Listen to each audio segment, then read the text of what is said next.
हा तर मित्रांनो, आता आपण 17-18 प्रॉब्लेम बेसिक प्रॉब्लेम झाल्यानंतर मेन प्रॉब्लेम सुरुवात करणार आहोत. म्हणजे आता मेन प्रॉब्लेम म्हणजे 100% प्रॉब्लेम म्हणजे काय की 3 अकाउंट काढायचे. 3 अकाउंट काढल्यानंतर पोस्टिंग करायची. पोस्टिंग नंतर ऍडजस्टमेंट सोडवायच्या आणि ऍडजस्टमेंट नंतर एक एक अकाउंट काय करायचं, क्लोज करायचं. मग एक एक अकाउंट क्लोज केल्यानंतर शेवटी तुमची बॅलन्स शीट काय होणार आहे, टॅली होणार आहे. टॅली होणार आहे याचा अर्थ काय, दोन्ही साइड काय होणार आहे, बरोबर. मग दोन्ही साइड जर तुमच्या बरोबर आल्या तर समजून घ्या तुमचा प्रॉब्लेम 100% काय बरोबर आला आणि परीक्षेत तुम्हाला 12 पैकी 12 मार्क मिळणार. आतापर्यंतच्या 18 प्रॉब्लेम मध्ये आपण पोस्टिंग आणि ऍडजस्टमेंट सोडवल्या, त्यात हिडन ऍडजस्टमेंट पण सोडवल्या. फक्त क्लोज करायचं बाकी होतं. तर आज आपलं क्लोज देखील होणार आहे. ओके, आता आपण मार्च 2020 ला पडलेला प्रॉब्लेम घेणार आहोत. त्या प्रॉब्लेम मध्ये आपल्याला एकूण 5च ऍडजस्टमेंट विचारलेले आहेत आणि तो प्रॉब्लेम तुम्हाला लेजर स्वरूपात दिलेला आहे, डेबिट बॅलन्स आणि क्रेडिट बॅलन्स. मग प्रॉब्लेमची मित्रांनो सुरुवात करत असताना एक लक्षात घ्यायचं, प्रत्येक पानावर एक अकाउंट काढायचं. पहिल्या पानावर कुठला अकाउंट काढायचं, ट्रेडिंग अकाउंट. दुसऱ्या पानावर प्रॉफिट अँड लॉस अकाउंट आणि तिसऱ्या पानावर balance sheet. Okay, trading account आणि प्रॉफिट अँड लॉस अकाउंटच्या डेबिटला डीआर म्हणा आणि क्रेडिटला सीआर म्हणा. ट्रेडिंग अकाउंट आणि प्रॉफिट अँड लॉस अकाउंटच्या डेबिटला टू शब्द वापरा आणि क्रेडिटला बाय. बॅलन्स शीट ही अकाउंट नसून बॅलन्स शीट ही स्टेटमेंट आहे, त्यामुळं डेबिट क्रेडिट म्हणायचं नाही आणि टू बाय देखील लावायचं नाही. आणि एक गोष्ट लक्षात घ्या, 3 अकाउंट घेतल्यानंतर ट्रेडिंग अकाउंटच्या डेबिटला ओपनिंग स्टॉक लिहून ठेवा चला, प्रॉफिट अँड लॉस अकाउंटच्या क्रेडिटला ग्रॉस प्रॉफिट लिहून ठेवा आणि बॅलन्स शीटच्या लायबिलिटीला कॅपिटल लिहून ठेवा. ओके, आणि आणखीन एक गोष्ट तुम्हाला सांगतो, इथून पुढे येणाऱ्या प्रॉब्लेम मध्ये तुमच्या प्रॉब्लेम मध्ये कॅपिटलला काय असो अथवा नसो, कॅपिटलला नेहमी कुठे घ्यायचं, इनरलाच घ्यायचं आणि प्रत्येक कॅपिटलला 5-6 वेळी सोडायचं. कशासाठी, कारण त्यात ड्रॉइंग असू शकते, येणारा नेट प्रॉफिट असू शकतो, त्यासाठी कॅपिटलला नेहमी इनरलाच ठेवायचं. ओके, आता आपण प्रत्यक्षात प्रॉब्लेमला सुरुवात करूया. मग आपण 3 अकाउंट आखून घेतलेले आहेत.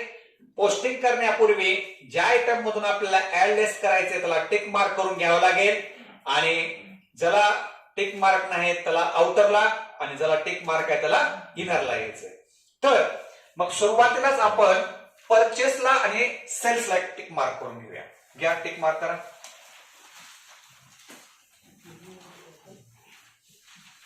भालेकर, परचेस आणि सेल्सला टिक मार्क करण्याचा उद्देश काय आहे, परचेस रिटर्न आणि सेल्स रिटर्न दिल्यामुळं त्याला टिक मार्क केले. ओके, आता ऍडजस्टमेंट नंबर 2 बघा काय म्हणते बघा.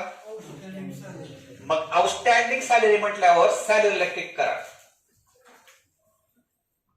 3 नंबर काय ऍडजस्टमेंट, वेजेसला टिक करा. परत काय, बिल्डिंगला टिक करा आणि मशिनरीला टिक करा. आणि लास्ट काय, बॅड डेट. बॅड डेट म्हटल्यानंतर डेटर्सला टिक करा आणि तुमच्या प्रॉब्लेम मध्ये एक बॅड डेट आहे बघा टीव्ही मध्ये, त्याला टिक करा. केलं का. आता तुम्हाला एक गोष्ट सांगतो, आता तुम्हाला बॅड डेट 2 दिल्या, ट्रायल बॅलन्स मध्ये पण दिलेले आहे आणि ऍडजस्टमेंट मध्ये पण दिलेले आहे. ट्रायल बॅलन्स मध्ये दिले आहे ती कसली बॅड डेट असते, ओल्ड, आणि ऍडजस्टमेंट मध्ये दिलेली असते कशी असते ती न्यू. आता बंच करायची गरज नाही. बंच कवा केला असता, जर ट्रायल बॅलन्स मध्ये RDD असली असती तर, पण आहे का, असेल तर बंच करा, नसेल तर बंच करायची गरज नाही. आलं लक्षात. तर आता आपण सुरुवात करूया. ज्या आयटमला टिक मार्क केले त्याला इनरला घ्यायचं आणि ज्याला टिक मार्क नाही त्याला आउटरला. पुढेही कोणी जाऊ नका आणि पाठीमागे पडू नका. एक एक आयटमचा आपण या ठिकाणी विचार करूया. चला आता सुरुवात करू. फर्स्ट आयटम काय, ओपनिंग स्टॉक ट्रेडिंग अकाउंटच्या डेबिटला रक्कम किती आहे, किती, आउटरला घ्या. 0 लिहित असताना आपण किती 0 लिहिलो आहोत त्याची दक्षता घ्यायची. पुढे काय, कॅश आपली ऍसेट आहे.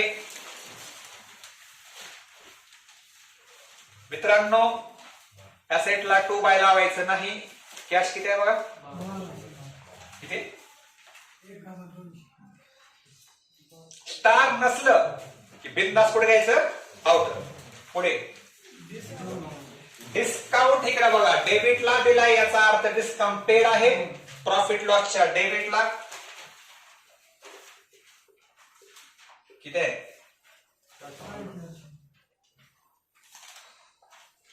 तुम्हाला आणखीन एक नियम सांगतो पुढे जाण्यापूर्वी.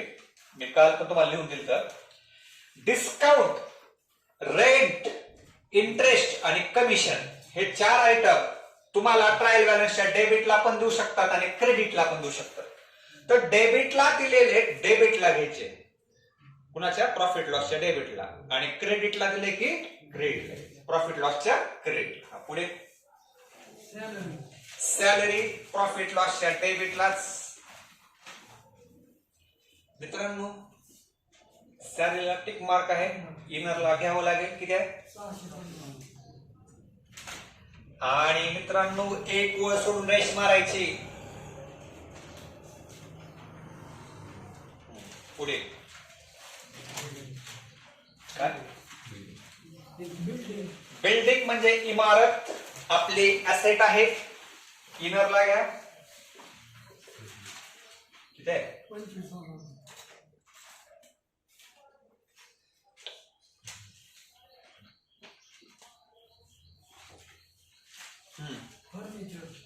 फर्निचर देखील ऍसेट आहे. स्टार आहे तुला? आउटरला घ्या. किती आहे?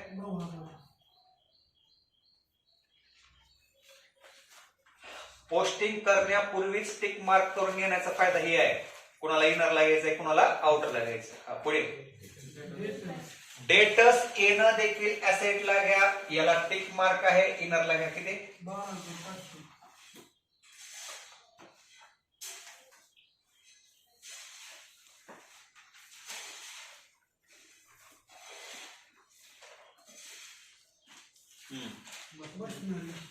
मशिनरी यंत्रसामग्री ऍसेटला, इनरला घ्या. किती आहे?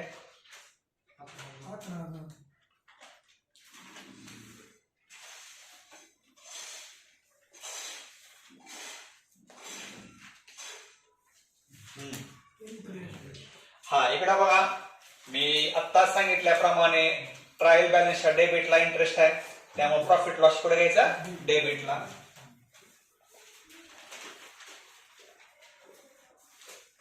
किती रक्कम आहे? 425. समजा हाच इंटरेस्ट ट्रायल बॅलन्सच्या क्रेडिटला जर असला असता तर पुढे घेतला असता प्रॉफिट लॉसच्या क्रेडिट. पुढे प्रिंटिंग अँड स्टेशनरी म्हणजे छपाईचा खर्च आहे, ऑफिशियल खर्च आहे, त्यामुळे प्रॉफिट लॉसच्या डेबिटला. मी शॉर्टकट मध्ये लिहिलंय बघा, P&T म्हणजेच काय? Printing and stationery. किती आहे?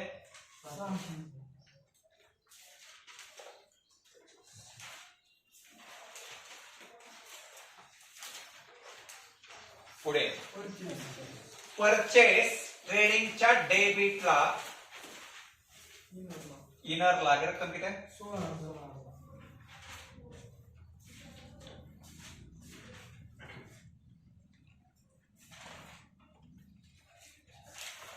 परत काय? वेजेस देखील ट्रेडिंगच्या डेबिटला. किती आहे? 1,400. मित्रांनो तुम्ही तुमच्या वहीमध्ये असो किंवा आन्सर शीट मध्ये असो, जे लेफ्ट साइडचा समास दिलेला असतो का त्याचा देखील यूज करू शकता. कारण एक तर कसं आहे, ऑलरेडी पेजेसची साईज कमी असते, त्यात कॉलम भरपूर आहेत, त्यामुळे समासचा वापर करू शकता. ओके. हा पुढे काय? Sales return. आता इकडे बघा, सेल्स रिटर्न आपण कशातून लेस करत असतो? सेल्स. मग पहिल्यांदा ट्रेडिंग अकाउंटच्या क्रेडिटला या, बाय सेल्स. मित्रांनो आपल्याला सेल्स हे ट्रायल बॅलन्सच्या क्रेडिटला दिले बघा. दिले का? क्रेडिटला किती दिले? 23,600 घ्या.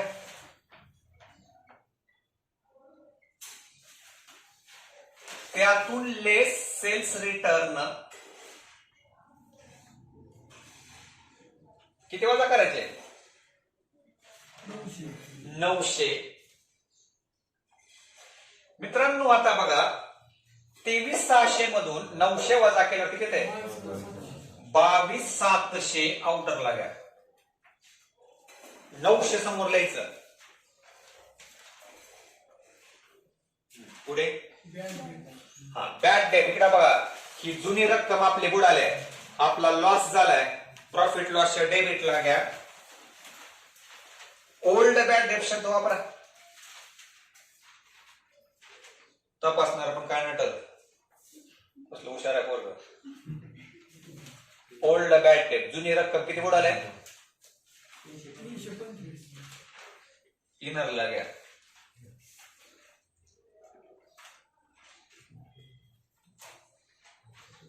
पुढे काय? आता इकडे बघा तुमच्या ट्रायल बॅलन्सची डेबिट साईड संपलेली आहे. आता कुठली साईड घ्यायची? क्रेडिट. तर क्रेडिटचा पहिला आयटम काय? कॅपिटल. मी मग सांगितल्याप्रमाणे मित्रांनो 2 पार्टनर आहेत. पहिला कोण आहे? दुर्गेश.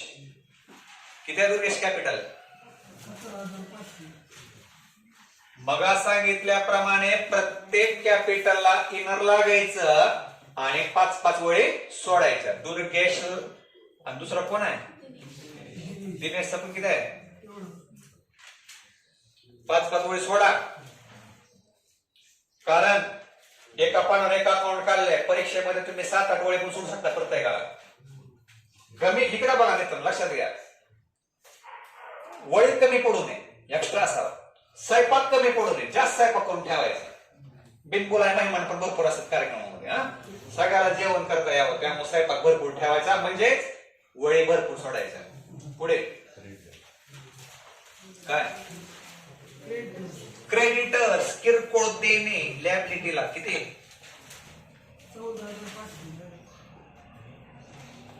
5 वळी सोडून लिहा. मी शॉर्टकट मध्ये लिहिले बघा. डेट असला DRS लिहितोय आणि क्रेडिट असला CRS लिहितोय. पुढे काय? बिल्स पेबल देखील बिलाची रक्कम देणं आहे लॅबिलिटीला किती?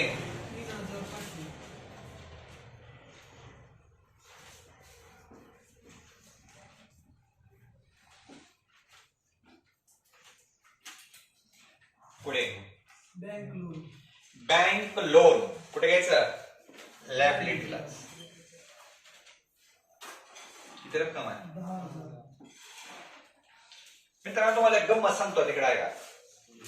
या बँक लोनच्या कंसात कुठे काय टक्केवारी दिली नाही किंवा तारीख दिली नाही, त्यामुळे हिडन ऍडजस्टमेंट नाही. जर ह्या बँक लोनच्या कंसात जर तारीख दिली असती किंवा टक्केवारी दिली असती तर हाला आपण हिडन ऍडजस्टमेंट सोडून असतं. काय सोडण्याची गरज नाही. परत काय? आता बघा मित्रांनो इकडे बघा.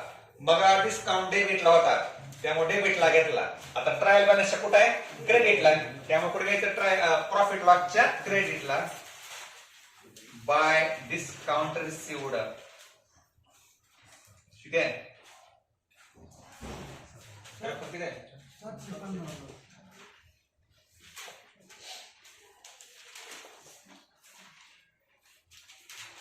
आता मला असं वाटतंय की पोस्टिंग झाले वाटतं ना. हा परचेस रिटर्न आहे घ्या ना.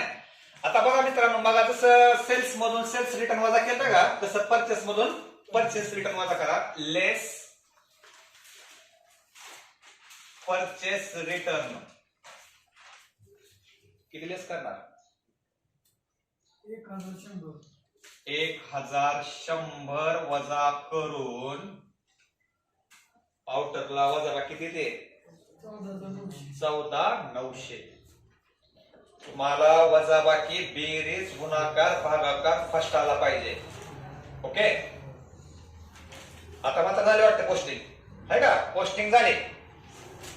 आता आपल्याला एकूण 5 ऍडजस्टमेंट आहेत आणि ऍडजस्टमेंटचे प्रत्येकी 2 इफेक्ट करायचे. त्यातली पहिली आपली आवडते ऍडजस्टमेंट आहे क्लोजिंग स्टॉक. किती रक्कम आहे? मग पहिला इफेक्ट घ्या ट्रेडिंगच्या क्रेडिटला by closing stock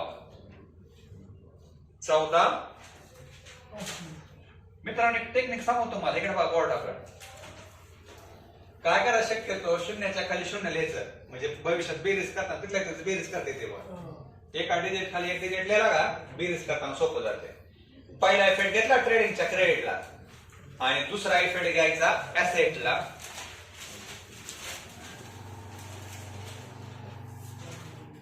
closing stock 14,500. ट्रेडिंगच्या क्रेडिटला आणि असेट. हा फुल ऍडजस्टमेंट आहे. हा आता आउटस्टँडिंग याचा अर्थ काय की आपल्याला पगार देणं आहे. देणं आहे म्हणजे लॅबिलिटीला येणार आहे, हे मात्र निश्चित आहे. आणि देणं असल्यामुळे आणखीन आपला खर्च वाढणार आहे, त्यामुळे खर्चात काय करायचं ऍड. बघा इथं सॅलरी दिसते प्रॉफिट लॉसच्या डेबिटला, त्यात ऍड O/S म्हणजे आउटस्टँडिंग. किती रक्कम आहे 350 ऍड करून बरोबर आउटरला किती येते 1000. पहिला इफेक्ट सॅलरी मध्ये ऍड केलं. आता हे 350 रुपये देणं असल्यामुळे बॅलन्स शीटच्या लॅबिलिटीला आउटस्टँडिंग सॅलरी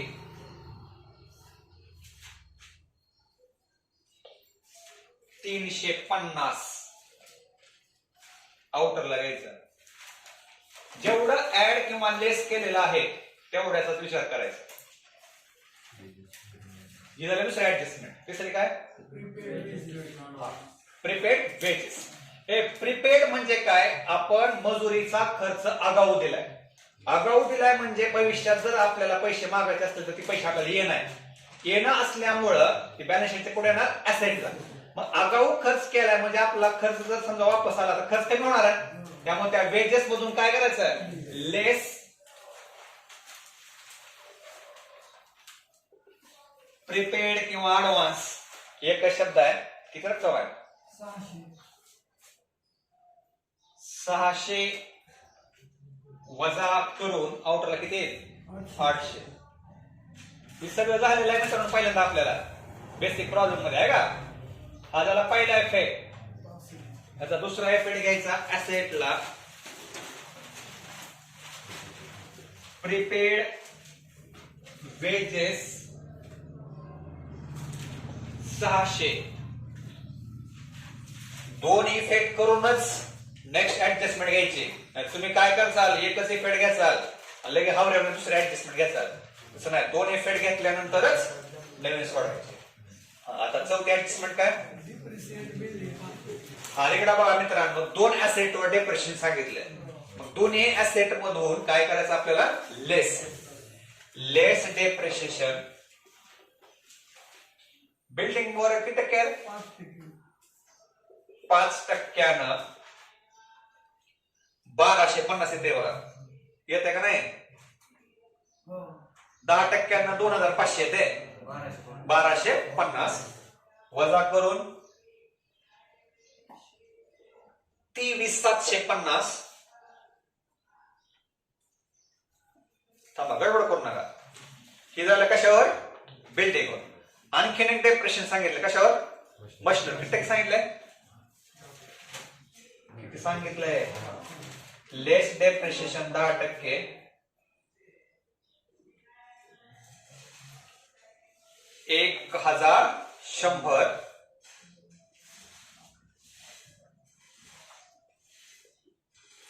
वजा बाकी करून किती येईल 9,900. थांबा गडबड करू नका परत एकदा सांगतो. बिल्डिंग वर किती टक्के लेस केले 5%. म्हणजे बिल्डिंग 5% कमी झाले आणि मशिनरी किती टक्के कमी झाले 10. मग आपले ऍसेट कमी झाले त्यामुळे ऍसेट मधून काय केलं लेस. आणि ऍसेट कमी झाल्यामुळे हा एक प्रकारे आपला लॉस आहे. त्यामुळे याचा दुसरा इफेक्ट कुठे घ्यायचा प्रॉफिट लॉसच्या डेबिटला घ्या. To depreciation underline. एक लक्षात घ्या मित्रांनो, आपल्याला जर 2 किंवा 2 पेक्षा जर जास्त आयटम घ्यायचे असते तर इनर कोण आउटर घ्यायचे असतात का लक्षात घ्या. प्रॅक्टिस होते, काय काळजी करू नका. डेप्रेशन अंडरलाईन बिल्डिंग मधून किती लेस केलं तर 1250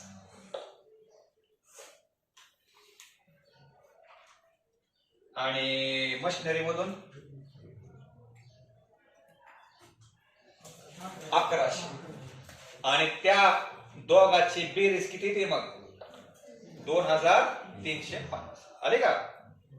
किंवा तुम्ही असं लिहू शकता मित्रांनो, इकडे आहे का depreciation on building 1250, depreciation on machinery 1100. पण असं लिहित जावं, इम्प्रेशन पडते चांगलं. ओके, आता लास्ट ऍडजस्टमेंट आहे बॅड डेट. आता इकडे बघा मित्रांनो, ऍडजस्टमेंट मध्ये दिलेली बॅड डेट कशी असते न्यू, म्हणजे नवीन रक्कम आपली बुडाली आहे. रक्कम बुडाली याचा अर्थ आपले डेटास कमी झाले, त्यामुळे डेटास मधून काय करायचं लेस बॅड डेट 500, आउटरला 12,000. आता 500 रुपये बुडाले याचा अर्थ तुमचा लॉस झाला. प्रॉफिट लॉसच्या पुढे घ्यायचा डेबिटला. इकडे बघा, मी तुम्हाला आणखी एक टेक्निक सांगतो. जर प्रॉफिट लॉसच्या डेबिटला जर पहिली बॅड डेट जर नसली असते तर हे सेपरेट लिहिलं असते. पण पहिली बॅड डेट आहे, त्यात ही नवीन बॅड डेट काय करायची ऍड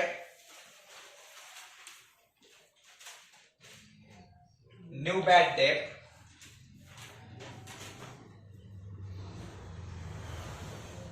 500 ऍड करून किती येत आहे 800. परत एकदा सांगतो, जर ही पहिली ओल्ड बॅड डेट जर नसली असती तर ही आलेली न्यू बॅड डेट तुम्ही आउटरला डायरेक्ट लिहू शकता. पहिली असेल तर त्यात ऍड करा, नसेल तर सेपरेट तुम्ही लिहा. बघा मित्रांनो, हे सगळं बेसिकच होतं. आपण जे 17-18 प्रॉब्लेम घेतलेत का त्यातलंच होतं पोस्टिंग ऍडजस्टमेंट. आता आपल्याला आजचं नवीन काय, एक एक अकाउंट काय करायचंय क्लोज करायचं. आता क्लोज करत असताना पहिल्या अकाउंट पासून क्लोज करायचं. आता पहिला अकाउंट कुठलं आपलं ट्रेडिंग. एक गोष्ट लक्षात ठेवा, ट्रेडिंग अकाउंटचे 99.99% क्रेडिट साइड मोठी असते. मी 0.1% काय म्हटलो शुअर म्हटलं नाही, कारण 100% म्हणता येत नाही. डेबिट पण असू शकते, पण 99.99% क्रेडिट साइड मोठी असते. त्यामुळे क्रेडिटची टोटल लिहायचं असं तिथं वरी जरा इकडे बघा खाली तुम्हाला एक पान आखलंय, जरा खाली त्या टोटल इथं आपलं लिहायचं एक वाक्य.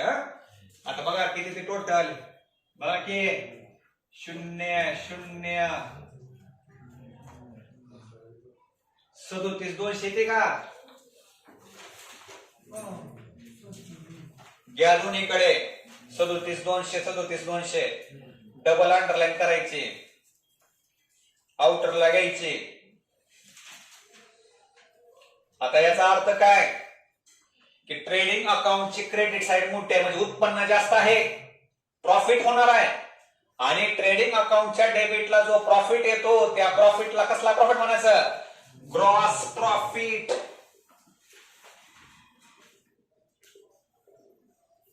सीडी म्हणायचं टोटलच्या वरी फरक.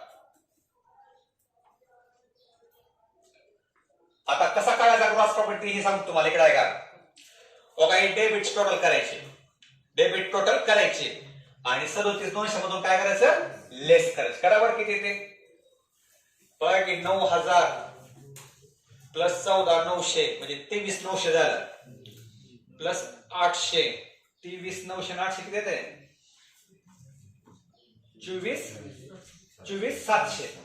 24,700 ला त्या 37,200 म्हणून वजा करा. 37,200 मधून 24,700 वजा करा, फरक येतो 12,500. 12,500 हा काय आला आपला ग्रॉस प्रॉफिट आला. क्या आला, संपलं. पहिला अकाउंट क्लोज झालं. किती सोपं आहे. परत एकदा सांगू, 99.99% ट्रेडिंग अकाउंटची क्रेडिट साइड मोठी आली किती येते 37,200 त्या 37,200 मधून डेबिटची साईड वजा करायची. डेबिट साईड किती आलते 24,700 आलते. 24,700 वजा करून जो फरक येईल त्याला काय म्हणायचं ग्रॉस प्रॉफिट. आता हा आलेला ग्रॉस प्रॉफिट खाली प्रॉफिट अँड लॉस अकाउंटला ट्रान्सफर करायचा. आता इकडे बघा मित्रांनो, तुम्हाला एक प्रश्न पडला असेल की सर तुम्ही आतापर्यंत 17-18 प्रॉब्लेम घेतले, त्या 17-18 प्रॉब्लेम मध्ये प्रॉफिट अँड लॉस अकाउंटच्या क्रेडिटला तुम्ही ग्रॉस प्रॉफिट बीडी लिहून ठेवत होता बघा. आता आलेला हा ग्रॉस प्रॉफिट लिहायचा 12,500. समजला का? बघा हे मित्रांनो, ही वाक्य लिहून ठेवल्यामुळे किती सोपं झालं. फक्त रक्कम टाकायच्या ना आपल्याला. आता आपण दुसऱ्या अकाउंट मध्ये आलो. आता इथं देखील काय करायचं, ओव्हरऑल नजर टाकायची. कुठली साईड मोठी वाटायला लागल्या, क्रेडिट साईड वाटते का डेबिट वाटते? तर बघा की क्रेडिटला ते 12,500 तर एक रक्कम मोठी दिसायला लागल्या, म्हणजे क्रेडिट साईड मोठी येणार आहे. बघा किती ते आता 13,250. खाली लिहा एकदम घ्या 13,250. 13,250 डबल अंडरलाईन करा.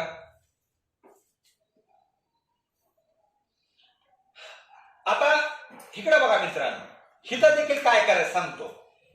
आता तुम्हाला ह्या डेबिटची टोटल करा, तुम्ही प्रॉफिट लॉसच्या डेबिट टोटल करा आणि ती टोटल ह्या 13,250 मधून वजा करा. किती फरक येते बघा. करा टोटल, सगळ्यांनी करा. परीक्षेत तुम्हाला करायची टोटल. हा बघा मित्रांनो, प्रॉफिट लॉसची क्रेडिट साइड आली 13,250, डेबिट साइड आली 5,650. म्हणजे यामध्ये आपल्याला काय झाला, प्रॉफिट झाला. किती झाला प्रॉफिट? मग प्रॉफिट अँड लॉस अकाउंटच्या डेबिटला प्रॉफिट आला म्हणजे त्याला कसला प्रॉफिट म्हणतात, नेट प्रॉफिट. मग इथं या प्रॉफिट लॉसच्या डेबिटला नेट प्रॉफिट अंडरलाईन. मित्रांनो, ज्यावेळेस एकटाच पार्टनर एकटाच मालक असतो त्यावेळेस होणारा प्रॉफिट सगळा एकटाच घेतो, पण इथं दोन पार्टनर आहेत त्यामुळे दोन पार्टनर्स नाव टाकायचे, दुर्गेश आणि दिनेश.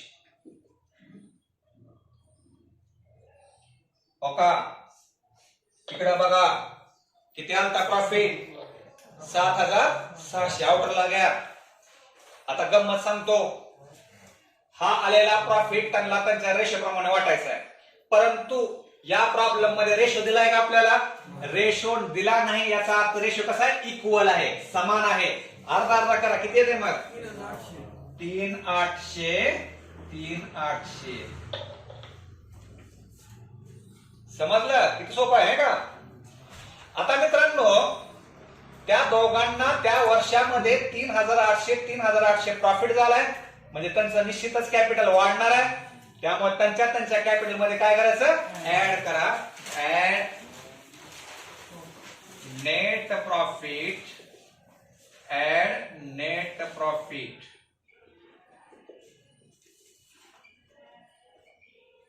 $3,800 कॅपिटल आउटरला घ्या. बेरीज करून किती येते बघा.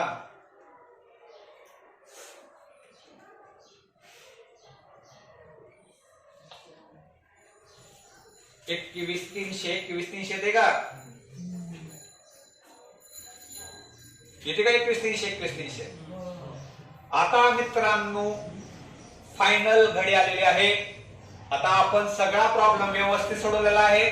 त्यामुळे तुमची आता ही लायबिलिटी साइड आणि ऍसेट साइडची टोटल कशी यायला पाहिजे, समान यायला पाहिजे. चला करा, लायबिलिटीची पण करा आणि ऍसेटची पण करा. टोटल किती ती बघूया.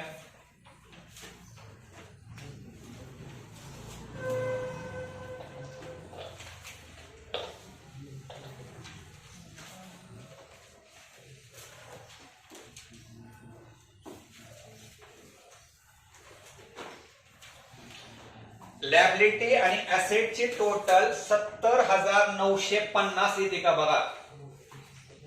दोन्ही साइड बघायचे. तर बघा मित्रांनो, बॅलन्स शीटची लायबिलिटी साइड आणि ऍसेट साइड दोन्हींचीही टोटल 70,950 आले. याचा अर्थ आपला प्रॉब्लेम टॅली झाला.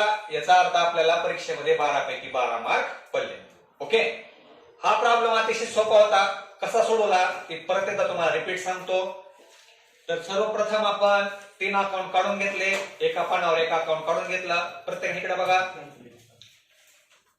अकाउंट काढून घेतल्यानंतर आणि पोस्टिंग करण्यापूर्वी आपण टिक मार्क करून घेतला.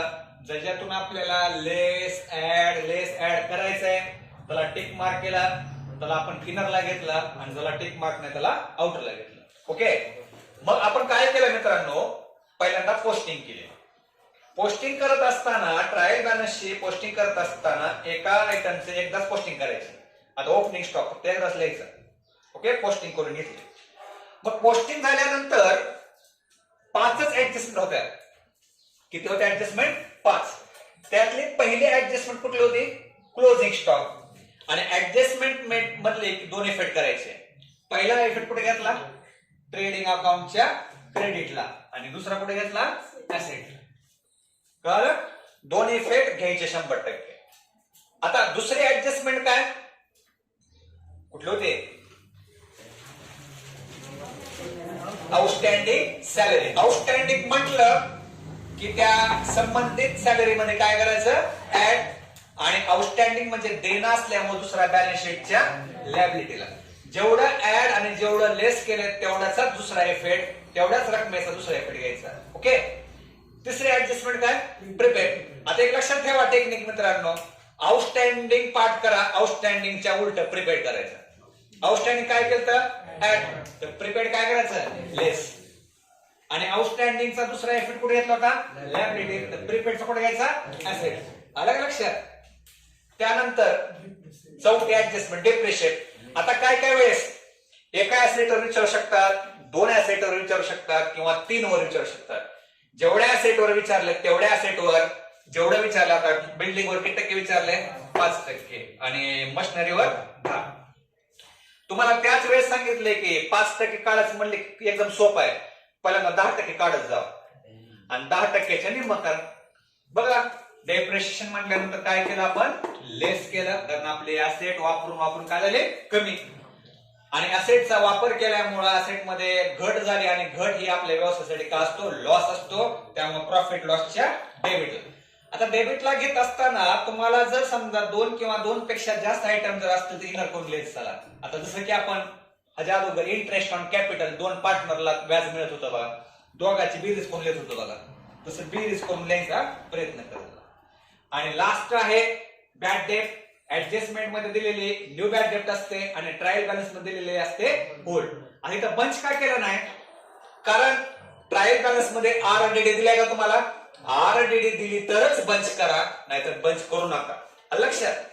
तर बॅड डेट म्हणजे नवीन रक्कम बुडाली, डेटास आपले कमी झाले, डेटास मधून लेस, आणि रक्कम बुडाली, आपला लॉस झाला. प्रॉफिट लॉसच्या पुढे घेतला आपण डेबिटला. ऍड करायचं न्यू बॅड डेट. जर ही ओल्ड बॅड डेट जर नसली असती तर ही 500 रुपये तुम्ही काय बिनधास्तपणे आउटरला घ्यायची. लक्षात? ही झाला. आता सगळ्यात डोकंदुखी आणि महत्वाचं आहे बघा, अकाउंट क्लोज करायचं. हे तर काय एकदम परफेक्ट झालं आपलं. आता अकाउंट क्लोज करत असताना ट्रेडिंगची क्रेडिट साइड मोठी आली. शक्यतो ट्रेडिंगची क्रेडिट साइडच मोठी येते. किती आले? 37,200, 37,200 दोन्हीकडल्या. आता 37,200 याचा अर्थ आपलं उत्पन्न जास्त आहे, खर्च कमी आहे, म्हणजे काय होणार आपल्याला? प्रॉफिट. पण त्या प्रॉफिटला कसला प्रॉफिट म्हणायचं? ग्रॉस. मग तो ग्रॉस प्रॉफिट कसा येतो? ह्या 37,200 मधून हे सर्व खर्च काय करायचे? लेस. उत्पन्नामधून खर्च वजा केले की जो प्रॉफिट येतो त्याला काय म्हणायचं? ग्रॉस प्रॉफिट येतो. की त्याला ग्रॉस प्रॉफिट 12,500. म्हणजे काय करा, या 37,200 मधून याची टोटल करायची खर्चाची, आणि त्या खर्चाला त्यातून वजा करायचं. 12,500 ग्रॉस प्रॉफिट आला. हा आलेला 12,500 ग्रॉस प्रॉफिट खाली प्रॉफिट अँड लॉस अकाउंटला ट्रान्सफर करायचा, क्रॉस ट्रान्सफर करायचा. इथं ऑलरेडी आपण प्रत्येक प्रॉब्लेम मध्ये लिहित असतो. इथं लिहायचं 12,500. आता मला सांगा, समजा ग्रॉस लॉस इथं आला असता तर तो ग्रॉस लॉस कुठे ट्रान्सफर केला असता? डेबिटला. क्रॉस ट्रान्सफर करायचं. लक्षात? मग पहिला अकाउंट क्लोज झाला. तर दुसरा अकाउंट ओव्हरलुक बघायचं. लक्षात येते की कुठली साईड मोठी आहे? आता इथं क्रेडिट साईड मोठी येते बघा. किती आले? 13,500 13,500. मग बघा क्रेडिटची 13,500 आलते आणि डेबिटची किती आलते 5,650. म्हणजे प्रॉफिट किती आला 7,600. हा आलेला प्रॉफिट म्हणजे कसला प्रॉफिट असतो नेट प्रॉफिट. हा नेट प्रॉफिट दोन पार्टनरला त्यांच्या रेशो प्रमाणे वाटायचा. सुदैवाने रेशो दिला नव्हता त्यामुळे रेशो काय असतो इक्वल 7,800 7,800 आणि आलेला प्रॉफिट त्यांच्या कॅपिटल मध्ये काय करायचा ऍड. पण समजा असं झालं असतं तर समजा डेबिटची टोटल 13,250 आले असते तर क्रेडिटला जर फरक आला असता तर त्याला काय म्हणायचं होतं नेट लॉस. तो नेट लॉस देखील असाच वाटला असता आणि मात्र इथं काय केला असता लेस. आणि शेवटी बॅलन्स शीट काय करायचे टॅली करायची. तर संपलं 12 पैकी 12 मार्क. लक्षात